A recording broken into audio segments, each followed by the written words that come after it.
Assalamualaikum warahmatullahi wabarakatuh. Selamat pagi, siang, sore, atau malam. Kami dari kelompok 14 akan mempresentasikan terkait topik systematic review. Oleh anggota kelompok kami yaitu ada Diva Raminta, saya sendiri, Rahwana Safarisi Maskar, dan Ridho Maratilah. Untuk outline presentasi kali ini itu ada 7, mulai dari pengertian, tujuan, metode, tahapan systematic review, penilaian kualitas dan relevansi, kelebihan dan kekurangan, serta studi kasus. Baik, untuk yang pertama, itu adalah pengertian dari systematic review itu sendiri. Systematic review ini merupakan metode penelitian untuk melakukan identifikasi, evaluasi, dan interpretasi terhadap semua penelitian yang relevan terkait penelitian, topik, dan fenomena tertentu menurut Kitchenham tahun 2004. Cara mudah, prinsip systematic review itu adalah merangkum hasil-hasil penelitian primer atau penelitian individual untuk menyajikan fakta yang lebih komprehensif dan berimbang. Berimbang dalam hal ini yaitu tidak bias, yaitu tidak cenderung setuju atau tidak setuju pada suatu topik. Lalu untuk metodologinya dalam systematic review ini itu sangat ketat dan transparan untuk mengurangi bias tadi sehingga berimbang pada proses analisis data sekundernya. Selanjutnya bisa dilihat pada gambar di sebelah kiri, ini merupakan kedudukan metode systematic review dalam metodologi penelitian menurut Siswanto tahun 2010.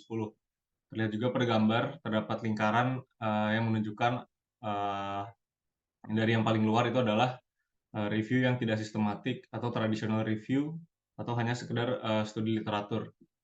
Lalu selanjutnya ada systematic review, lalu ada meta-analisis, dan yang terakhir yang paling dalam itu adalah penelitian individu. Di sini penelitian individu itu merupakan studi primer. Lalu systematic review merupakan studi sekunder di mana penelitian-penelitian individu tadi digunakan dalam atau digunakan sebagai sumber dalam systematic review itu sendiri. Lalu metode systematic review ini dapat menjadi dua jenis, yaitu yang pertama bagian dari suatu penelitian, di mana bagian dari suatu penelitian ini bisa dimasukkan dalam untuk tahap studi literaturnya yang menggunakan systematic review, atau yang kedua bisa menjadi penelitian ilmiah itu tersendiri. Misal kita melakukan systematic review terhadap suatu topik tertentu. Lalu untuk meta-analisis di sini pada gambar, ini merupakan salah satu cara yang dilakukan dalam tahapan systematic review untuk mensintesis atau menggabungkan hasil-hasil penelitian di akhir. Lalu juga untuk systematic review ini sendiri memiliki perbedaan dengan traditional review gitu, yang akan dijelaskan di slide selanjutnya. Lalu untuk perbedaannya, itu dari systematic review dan traditional review, itu yang pertama dari metodologi untuk merangkum hasil penelitian. Untuk systematic review ini menggunakan metodologi yang ilmiah, sedangkan untuk yang tradisional ini tidak ilmiah, sehingga hanya berdasarkan keinginan penulis gitu. Lalu untuk penelitiannya, systematic review ini umumnya melibatkan suatu tim penelitian, sedangkan traditional review ini dikerjakan oleh seorang peneliti atau penulis yang biasanya adalah seorang ahli. Lalu yang ketiga, perbedaannya itu terdapat dari protokol atau rangkaian prosedur penelitiannya, di mana dalam systematic review itu terdapat protokol yang harus diikuti dan juga rangkaian-rangkaian yang runut gitu. Jadi ada protokolnya, sedangkan untuk traditional review itu tidak ada, jadi tergantung peneliti itu sendiri.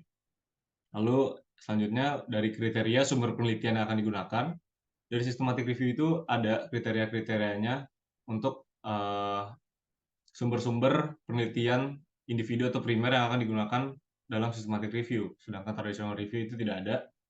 Lalu dalam hal bias atau kecenderungan untuk lebih menyetujui atau tidak setuju pada suatu hal, itu dalam systematic review kita meminimalisir adanya bias, sedangkan traditional review itu mengandung bias.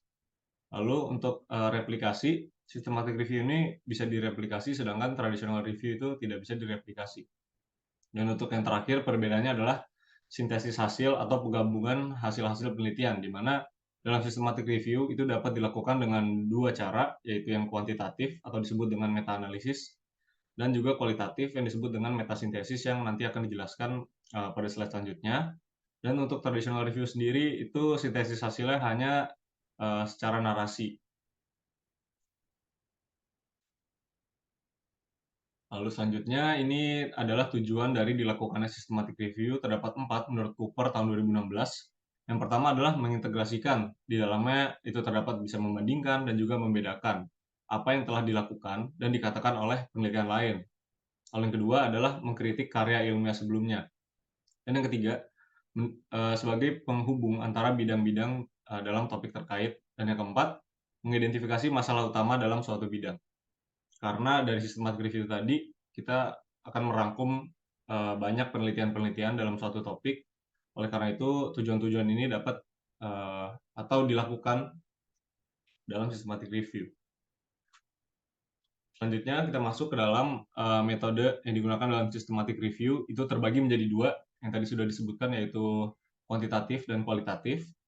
Sekarang untuk metode kuantitatif atau meta-analisis ini merupakan proses sintesis atau merangkum hasil penelitian dengan pendekatan statistik, sehingga hasil tadi mempunyai kekuatan statistik yang kuat dan bisa menunjukkan hubungan atau relasi gitu dari hasilnya. Lalu yang kedua, ini merupakan langkah penting yang dilakukan dalam meta-analisis ini, yaitu mencegah terjadinya garbage in dan garbage out atau sampah masuk dan sampah keluar, di mana pemilihan studi atau penelitian-penelitian yang akan digunakan dalam systematic review itu harus berkualitas dan tidak bias. Kalau dalam pemilihannya saja sudah tidak ada syarat-syaratnya atau pemilihan studinya tidak berkualitas, itu akan terjadi yang namanya tadi garbage in dan garbage out, di mana data yang masuk itu tidak berkualitas dan outputnya juga pasti tidak berkualitas, sehingga berpengaruh pada hasil meta-analisis yang akan tidak valid pada akhirnya. Selanjutnya untuk metode kualitatif atau metasintesis disebutnya, itu terdapat dua pendekatan dalam metasintesis, yaitu yang pertama ada meta-agregasi dan yang kedua adalah meta-etnografi. Untuk meta-agregasi sendiri, itu adalah metode yang digunakan untuk menjawab pertanyaan penelitian, karena dalam systematic review itu pada tahap awal kita akan membuat suatu pertanyaan penelitian atau tujuan dari systematic review itu kita sendiri. Jadi meta-agregasi adalah menjawab pertanyaan penelitian dengan cara merangkum berbagai hasil penelitian, sehingga intinya dari meta-agregasi ini adalah summarizing atau merangkum. Lalu untuk meta-etnografi, itu proses mengembangkan teori baru atau konsep baru dari berbagai teori yang sudah ada sebelumnya. Jadi inti dari meta-etnografi adalah new theory. Jadi intinya menghasilkan teori atau pemahaman baru dari berbagai teori yang sudah ada sebelumnya. Selanjutnya untuk tahapan systematic review itu terbagi menjadi 3 tahap utama, yaitu tahap perencanaan, tahap pengerjaan, dan juga tahap laporan. Sekarang untuk yang pertama adalah tahap perencanaan.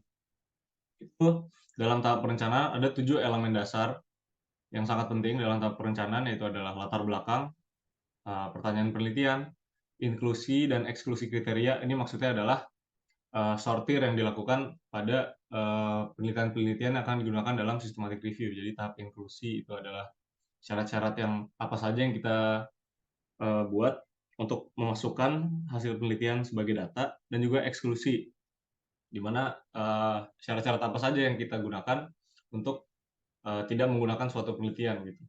Lalu selanjutnya ada pencarian dan seleksi studi, penilaian dan ekstraksi data, sintesa data, dan juga desiminasi. Yang pertama dalam tahap perencanaan ini adalah merumuskan pertanyaan penelitian. Jadi intinya adalah sebenarnya kita itu mau systematic review untuk apa sih? Jadi pertanyaannya itu untuk tahap pertama, lalu itu di dalamnya terdapat fungsi dari tahap pertama ini adalah untuk mendorong proses pencarian dan ekstraksi literatur yang akan digunakan sebagai sumber gitu. Untuk yang kedua, pertanyaan penelitian ini harus spesifik, tidak ambigu dan terstruktur, sehingga dalam proses pencarian datanya kita akan lebih spesifik juga tergantung dari pertanyaan penelitian itu tadi. Lalu sebenarnya terdapat banyak elemen untuk kita membuat pertanyaan penelitian atau terdapat banyak metode, namun yang banyak digunakan itu adalah elemen PICO, yaitu population, intervention, comparison, outcomes, dan konteks. Jadi dalam pertanyaan penelitian kita harus ada PICO itu tadi. Lalu untuk tahap keduanya adalah pengembangan protokol tinjauan. yang berfungsi untuk pertama meminimalisir bias seleksi, yaitu meminimalisir bias dalam seleksi penelitian-penelitian yang akan kita gunakan dalam systematic review. Untuk yang kedua adalah memastikan semua keputusan penting terkait kajian literatur. Lalu yang ketiga adalah memiliki alur kerja yang jelas. Jadi protokol ini intinya adalah sebenarnya aturan-aturan dan juga tahapan sistematis yang akan kita gunakan dalam proses pencarian sumber-sumber studi.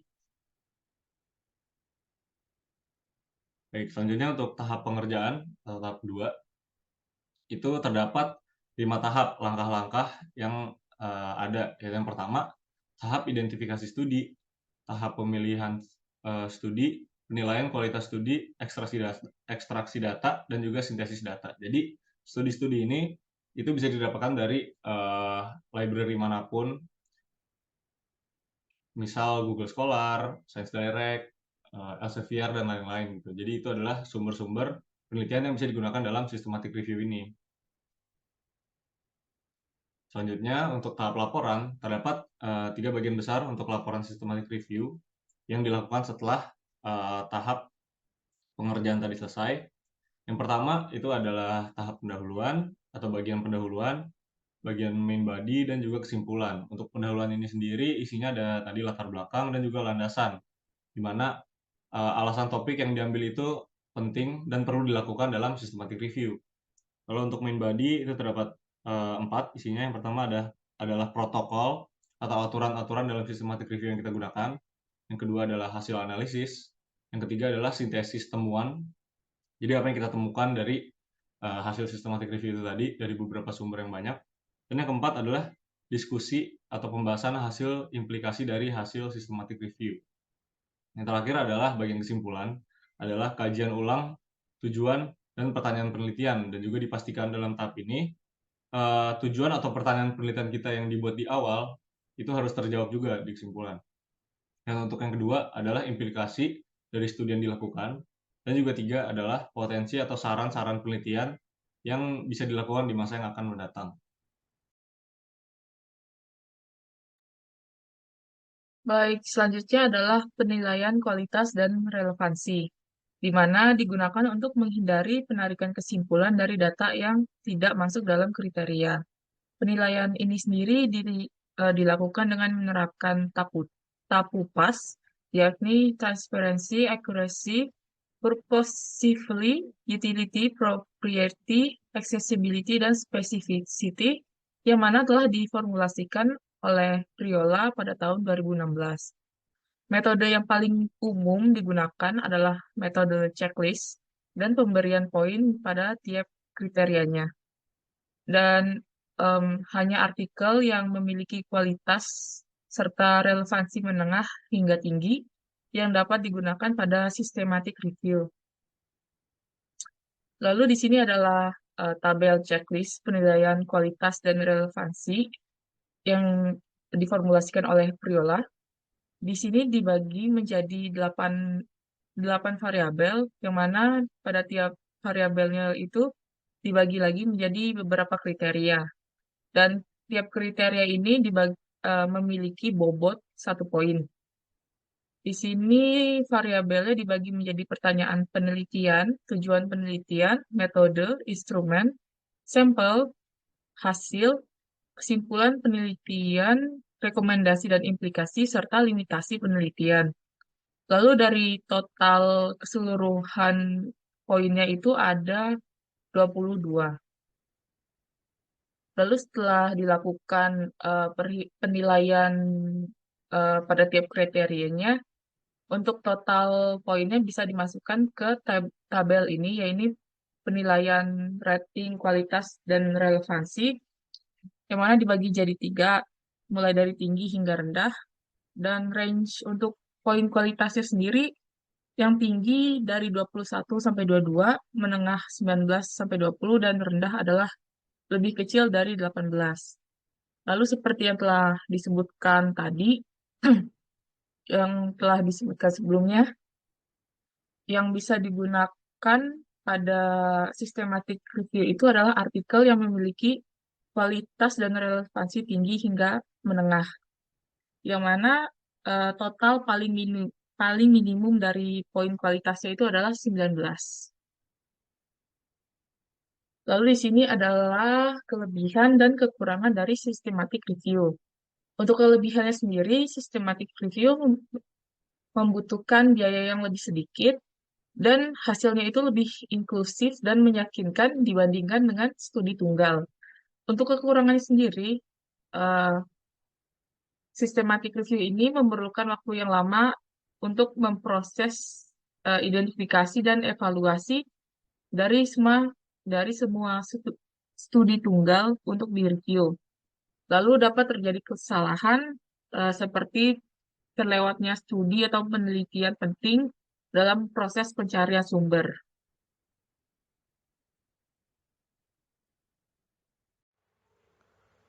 Baik, berikutnya adalah tentang studi kasus dari metode systematic review. Nah, untuk studi kasus yang kami gunakan pada presentasi kali ini adalah studi kasus berupa systematic review dari bukti gempa bumi dan tsunami pada umur Holosen di Nankai Suruga-tru, Jepang. Nah, ini adalah link yang bisa dibuka untuk mengakses paper tersebut. Nah, dalam penelitian ini sendiri, objektif yang dicari atau objektif yang dijadikan tujuan dalam penelitian kali ini adalah untuk mengumpulkan dan membuktikan bukti-bukti dari paleo earthquake dan juga paleo tsunami dari 73 publikasi ilmiah yang sudah pernah dibuat sebelumnya, di mana 75 publikasi ilmiah ini tersebar di 72 lokasi penelitian di sekitar daerah Nankai Suruga Megatrust di Jepang. Ini adalah daerah penelitiannya, di gambar bisa dilihat daerah yang B kotak itu. Lalu untuk outputnya sendiri adalah perkiraan interval gempa bumi. Gempa bumi yang besar, di mana gempa bumi ini memiliki magnitudo di atas 8,0 di sepanjang Nankai Suruga Megatrust. Nah, dalam penelitian ini langkah pertama yang dilakukan adalah mengumpulkan atau mengkoleksi data. Di mana data yang diperoleh ini seperti yang disebutkan sebelumnya terdiri dari 75 paper penelitian yang dibagi ke 72 lokasi. Nah, data yang diambil atau yang diperoleh dari penelitian-penelitian sebelumnya itu adalah yang pertama adalah paleo tsunami, di mana pada gambar grafik ini digambarkan dengan garis warna hitam. Lalu berikutnya adalah data deformasi atau data pensesaran dan juga struktur-struktur deformasi lainnya digambarkan dengan garis yang berwarna merah. Lalu ada data-data yang mengindikasikan terjadinya guncangan seperti terjadinya pengendapan turbidit dan lain-lain, di mana itu dicirikan dengan garis yang berwarna biru. Nah, setelah data tersebut dikumpulkan, yang dilakukan setelahnya dalam systematic review ini adalah menyeleksi data-data yang memiliki kualitas yang cukup baik, di mana data-data yang memiliki bias atau kualitasnya kurang bagus itu akan disisihkan, sehingga hanya menyisakan data yang memiliki kualitas yang bagus sebagai bukti terjadinya paleo tsunami dan juga paleo earthquake. Nah, data yang diseleksi ini terdapat 3 kriteria yang diperlukan. Yang pertama adalah pada bukti data tersebut itu terdapat catatan geokronologi yang absolut ataupun umurnya itu cukup jelas, yaitu tidak bisa hanya menggunakan umur yang sifatnya relatif, namun harus dibuktikan dengan penanggalan yang absolut, yaitu menggunakan radiometric dating. Lalu yang kedua adalah data yang disajikan tadi itu harus memiliki bukti geologi di lokasi penelitian tersebut, seperti adanya sesar, lalu adanya endapan turbidit, atau endapan paleo tsunami, dan lain-lain. Lalu yang terakhir adalah data yang diseleksi tersebut harus memiliki korelasi antara bukti-bukti yang ada dari lokasi penelitian lain pada umur yang sama.